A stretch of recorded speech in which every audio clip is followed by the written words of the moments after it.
See, world, what we can do? We never stop learning. Welcome, everybody, to Reita's World again.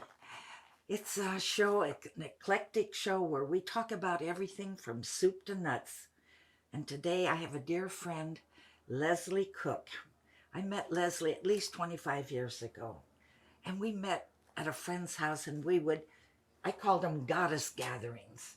But I want Leslee to tell you what she does, and then we'll talk more about how I met her and everything. Leslee, tell me, what kind of work do you do, and how did you get your education and everything? Okay.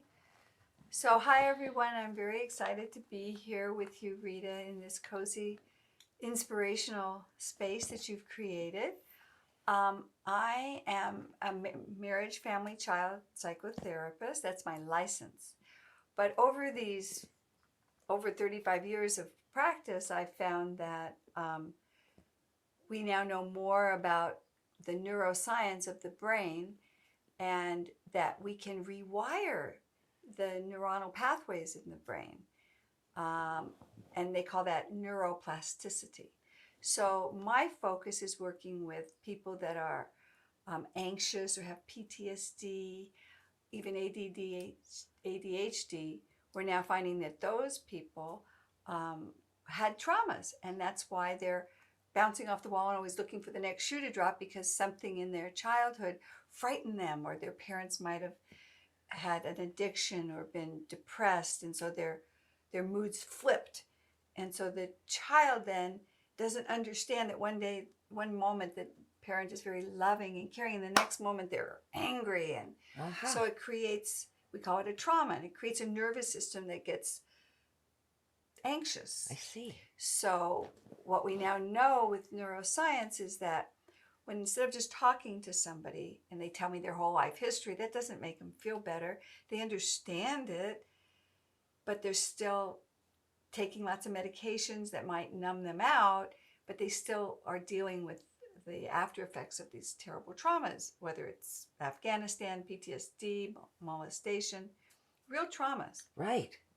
So I work with the body and the mind, because the body is the nervous system telling us what we feel.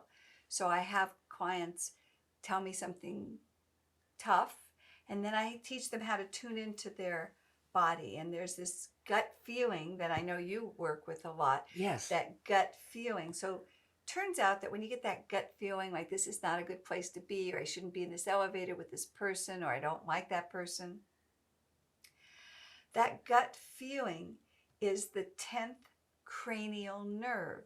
It's called the vagus nerve, like a vagabond, and it starts in the gut, Wow. goes past the diaphragm. That's why when you get scared or nervous, it's hard to breathe. Then it goes past the lungs. Again, sometimes you feel tightness in the lungs when you're in a bad situation. Okay. Moves past the heart, which is why some people's heart feels tight. And then it moves past the throat, which is why when you're scared, sometimes you can't talk, you're tongue-tied. And then it moves past the face and the mouth and the eyes. That's why someone that's in shock doesn't smile, or if they're depressed, they can't smile. And then it gets to the brain. I see. So I work with helping people to feel that, and then to help them rewire the neuronal pathways by confronting some of those things that happened long ago that they thought they were past. And now we go back and we rewire, we replay it. They go in, and then they see themselves imagine, because the mind doesn't know the difference between a highly imagined event and a real event. That's why if I asked you to go back to a sad time, you would start to feel tight or uncomfortable, because you're just thinking about it, but the body's reacting. I see. So when you imagine it, if I can take somebody into a deep imagination, then they can go back to that moment, let's say when the kids bullied them, and maybe this time they imagine themselves bigger and taller, and then what would they do? Oh, I imagine I'm holding this guy up by his feet, and I'm calling in Superman, and he's tying them up, and we're hanging them upside down, and we're putting honey on them, and then we're letting the bees out, or we're dumping them in a toilet with dog do or something. So you just imagine this, but what you're doing is you're creating a new neuronal pathway. And then maybe even the next day you go to work, and let's say this person's shy because they got beat up by bullies or teased or shamed a lot. Yeah. So the boss might say, I want that work done yesterday. Now, yesterday, this person might have said, yeah. And now they might say, I'm working as fast as I can. I'm on it. I'm working as fast as they can speak up for themselves now. Because they Great. have a new neuronal pathway. And if they keep trying that pathway gets deeper and deeper.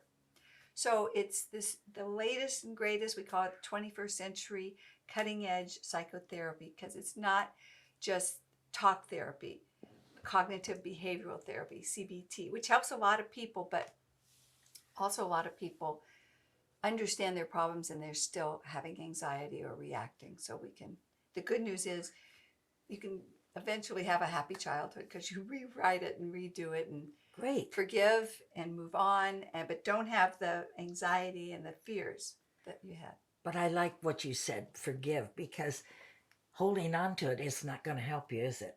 Well, it isn't, but I think your audience will appreciate this.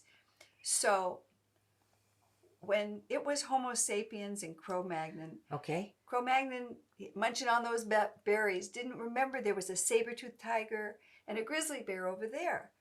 But Homo sapiens sapien, we remembered that saber-toothed tiger and we remembered that grizzly bear. So our genes survived. So we're very good at remembering negative things. But our mind, that's called this amygdala, it's always sensing for the next danger. And if you ever had any danger, its job is to protect us in the future. So if something bad happened long ago, we're always expecting that you never know, something bad's going to happen. But when we get good things, like you win a trophy in high school, or you are valedictorian of your class or whatever, or you best cheerleader ever, we go, oh yeah, isn't that wonderful? But our mind is kind of like a sieve. Just the positive just kind of goes through, but the negative, man, we hold on to that negative because it's trying to protect us and keep us alive. So it's an old survival strategy that in this day and age does not help us, because there's lots of little things that we equate with life and death because they got programmed when we were very young into that child. It seemed like life and death. But now as an adult, you go, I don't have to put up with that stuff. I've got the keys to the car. I can leave. I have a job. Right. We're more empowered as adults, but the programming happened when we were very young. So that's why the good news is we can reprogram it. And the more we go down this other path, we speak our truth, we set our boundaries, then we develop that'll be our fail-safe. That'll be our knee-jerk reaction. That'll be our whatever we fall into instead of the old way. Ah, okay. I like all that. I made these signs. I just want to put them up because do these things make sense to you? Well, let's read them out loud. Be real, be empowered, be imaginative, be magical, be faithful, be nostalgic, be relentless, be glamorous, be fearless. So I saw these as I was walking in from the outside. These were on your walkway where everybody that walks their dogs will see this. Yeah. And I thought, wow, isn't that, you're doing such a good service for people. Be true, be inspired, be determined, be dynamic, be adventurous, be confident, be powerful, be resilient, be merry. Those are beautiful. So, yeah, helping people to remember that they are powerful and to just know that.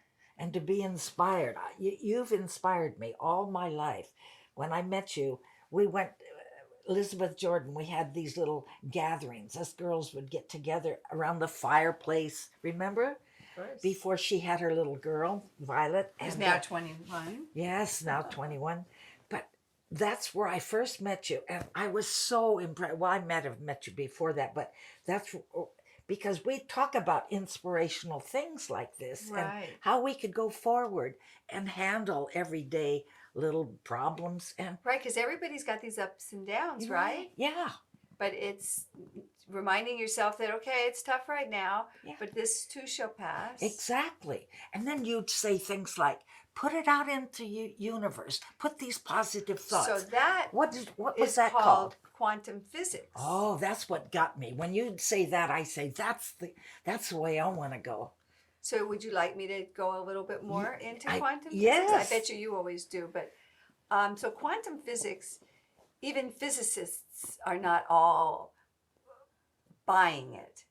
But it's also called the laws of attraction. But in physics, like attracts like. Okay. So when people say, well, if it's true, the laws of attraction, then why don't you, Leslie, go to Vegas and win money all the time if it always works? Well, this is my theory on it. I liken it to that I don't know what my higher self, my real purpose is. And I probably won't know till my last breath, or maybe even after I'm dead. That's what I was here for. But because you remember, I lived through that head-on car crash 17 years ago. Yes, terrible. So terrible. I'm on borrowed time now. Oh. But I'm trying to make the most of it and appreciating life. But And you do. So anyway, quantum physics is that wherever you give your attention to, these invisible waves called alpha, beta, theta, delta are these brain waves that we create. Yes. So just like a bat can use sonar, we can't create sonar or see it or hear it. Right. Whales and dolphins use echolocation to find things. It's another wave of energy. And bees see ultraviolet light that we can't see because we don't have the capacity, but it is here. We just can't see it. Right? Okay. So there's a lot more here than what we can see, smell, taste, feel, or hear. Our five senses. There are more than five senses. I think the Shumash say there are 12 senses. Wow. That's why we call it extrasensory. When people have ESP, they can feel things more. They just use a sense that most of us have the capacity, but just haven't developed. I see. So with quantum physics, you really want to think about what you want, not what you don't want. Like one time I was counseling a mother and daughter at their home, and I got there a little on time, but they were still eating dinner. So the mom was telling her daughter, who was 8 years old, to finish her vegetables so she doesn't get cancer like Aunt Julie. I see. Mm-hmm.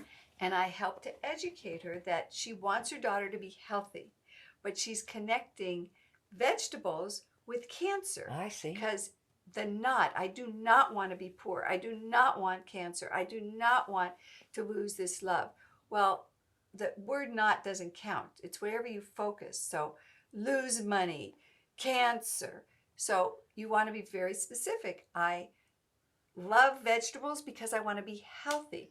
Or when I was in that head-on car crash and I was in bed for 2.5 months, and I got a titanium rod in my right femur, and I had to have a skin graft on the top of my left foot, and I had to learn to walk all over again. I didn't want to have pain because they didn't know if I'd walk again, and they didn't know if I wouldn't walk in pain. Mm-hmm. And I just said, I'm going to walk in comfort and ease. But it was tempting to say no pain, but then I'm saying pain, pain, pain. Right. Get it? Right. So you just don't want the no word. So I said, I'm going to be walking in comfort and ease, and I have my body feels Look just at the way fine you can now. sit like this. Well, that's 40 years of yoga, so. Okay. But anyway, so back to quantum physics. So some people call it the laws of attraction. So you want to focus on what you want, not, I hope they foreclose on the house. I believe that everything's going to work out, that I'm going to be able to pay this debt, or you don't have to know how it's going to manifest. Oh, I love this. You just have to trust. Okay. What some people would say, have faith. Mm-hmm. And so people say, well, if it works so well, go to Vegas and you'll make all this money. And I said, well, I don't know that that's in my highest good, but maybe, some people get in a car accident and they think this is terrible. I go, well, you got some money there, you know. Oh, I see. So, Yeah. but it's whatever is on a higher plane of what's for your highest good. Exactly. So I know one person, he wants to be a millionaire, but he wants to be a multimillionaire. And I said, Okay. well, what would happen if you're a multimillionaire? Your wife, she works, you don't even have to work now.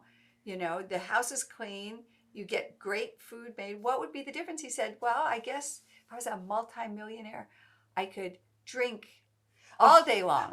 And I said to him, I don't think you'll ever be a multimillionaire. And he said, why? I said, because that's not healthy. No. And I don't think it would be good for your liver or your life to just drink all day long. But you go ahead, keep trying to be that multimillionaire. Anyway, so the laws of attraction or quantum physics is that you focus on what you want and always come from a higher place for all. Leslie, this neuroscience technology, this new way of doing therapy, when you got into it, were you able to fix other people? Okay, so when I started, that's a good question. I kind of jumped that. So when I started, we were taught, you know, cognitive behavioral therapy, which is tell me about your history. And then clients got to understand why they're shy, and then there was creative visualization, so they could kind of reprogram a little bit of once they visualized Superman protecting them and the bully not beating them up. But people still had to take their medications many times. They had anxiety, and they didn't, they understood it, but they really still had the addictions, still needed to take that drink or to run away from relationships. They still had their problems, but they understood, oh, it's from my childhood, but they couldn't really fully change. And then over the last 30 years, neuroscience now understands more with MRIs and things like that. We understand the workings of the brain. We understand that there's this part that's always trying to protect us called the amygdala. We understood that there's the first brain, which is the brain stem that we share with animals, the fight, flee, or freeze brain. And then there's the limbic brain, the next evolution of the brain, which is the emotions, sadness, anger. And then there's the, that's this part, the limbic brain. And then on top of that is the latest mammalian development called the neocortex of the brain, the gray matter, the thinking brain. So the neocortex thinks it's everything and it just ignores the body. And so we're now with neuroscience understanding that you can understand everything, but like if you have a cat that's a feral cat and you tame it over time and it's really, really sweet and it's not so feral, meaning it hides and scared. But if you sneeze, it's under the bed. Wow. So that's the reptilian brain. That's the fight, fight, freeze. You can't ever get rid of that in a feral animal because it's protecting it. Okay. Something sudden happens, it's back in that running or fighting, fleeing or fighting. So that vagus nerve is telling us about the reptilian brain, the old brain, the fight, fight, freeze brain, what the central nervous system is feeling. So this new 21st century cutting edge psychotherapy is working with the mind and the body together to then rewire, reprogram the neuronal pathways of the brain, because and also attachment theory has come around. Attachment theory was around I think it's even in the 40s, but we now study it more. When I went to college, we didn't study it, which is that when you have a secure attachment as a child, when your mom is nursing you or feeding you, and you get that eye contact, or when you whine just a little bit and somebody's there to change your diapers or to feed you, the nervous system calms down. But if the mom is on the phone and she's feeding you and the parents are arguing, then the nervous system of the child doesn't know what's happening, but the nervous system is contracting. Or if the mom is surviving a war or a bad marriage, in the womb, the baby is sensing that. But the only thing the baby can do is contract. I see. And it contracts the gut most often. And then that can lead to digestive issues as they get older, because anytime there's something scary, they're contracting. So we help them feel that in now, and then they breathe through it, or they look to the left. If you ever feel unsafe or threatened or ill at ease, and you can't let it out of your brain, like the IRS is going to send you a letter and you need to talk to them, and you're obsessing, oh my God, what am I going to do? What am I going to do? And you want to stop because there's nothing you can do right now. So if we call this an orienting technique, the most hunted animals are the bunny rabbits and the deer. They're preyed upon by everybody, the pumas, the coyotes, the hyenas, they're the most victimized animal on the planet. So anyway, but if you've ever noticed them on National Geographic eating, they'll be munching, and then there's a snap of a twig, and they look to the left, and their ears are going like this, there's no danger, and they look to the right, and there's no danger. So it just goes back. But what happened was this amygdala that's always sensing danger, that's already, when that snap of the twig went, the amygdala said, send that blood into the sympathetic nervous system. Eyes dilate so it can look for danger. So, but then when there is no danger, it goes back to eating, that amygdala goes down. The eyes are no longer dilated. The blood is flowing so you can digest the food. Then there's another snap of the twig, and it looks again, and now here comes the coyote. And so it runs. And if you followed it into the bush, you would see it going, and it's getting all that adrenaline out.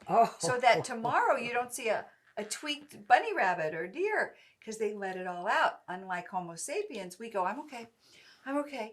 And a lot of times that stays inside. So if you're a mom and your kid falls, and then they look up to you and you go, oh, it's nothing. They don't sometimes cry, but don't let them get up. Just say, just lay there for a minute. Just relax, because we feel weird when we're shaking. No, that's great, honey. Yeah. Shake. Because a lot of times, even in hospitals, when people come out of like a car accident or something and they're shaking, they try and give them a shot to calm them down or put blankets on them. But trauma therapists, no, let them shake. Let them get all that adrenaline out. They won't be as screwed up tomorrow with nightmares and fears and all. But anyway, so back to this experiment. So your audience can, if they're ever under stress, I'll do it with you, okay? So let's say that you're under stress, that you've got a parking ticket and you have to go to court tomorrow or whatever, and you can't get it out of your mind. So you look to the left, Rita, and tell me 3 colors that pop out that you like.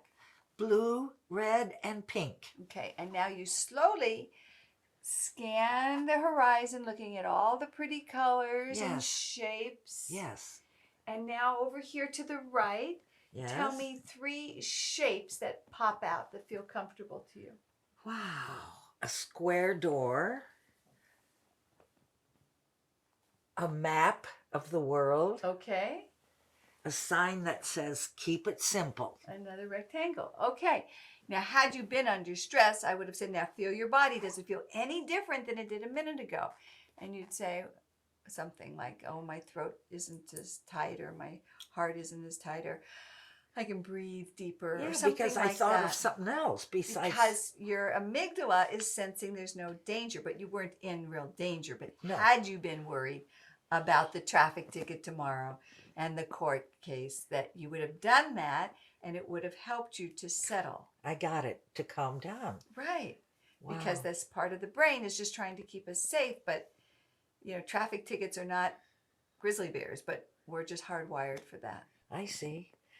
Okay, Leslie, this is good. I know we're getting close to the end of our show here, but I just want to say that I really appreciate all your dreams to make the world a better place, because in this day and age, to be able to agree to disagree, to have differences of opinion, but Be responsible. and respectful.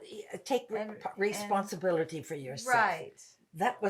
That's everybody should take 100% responsibility. Yes, for and themselves. leave a place better than when they arrived. Absolutely. Yeah. Yes.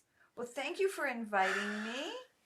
Well, Leslie, you have made my day because I didn't know if you could spend the time because you are a busy girl.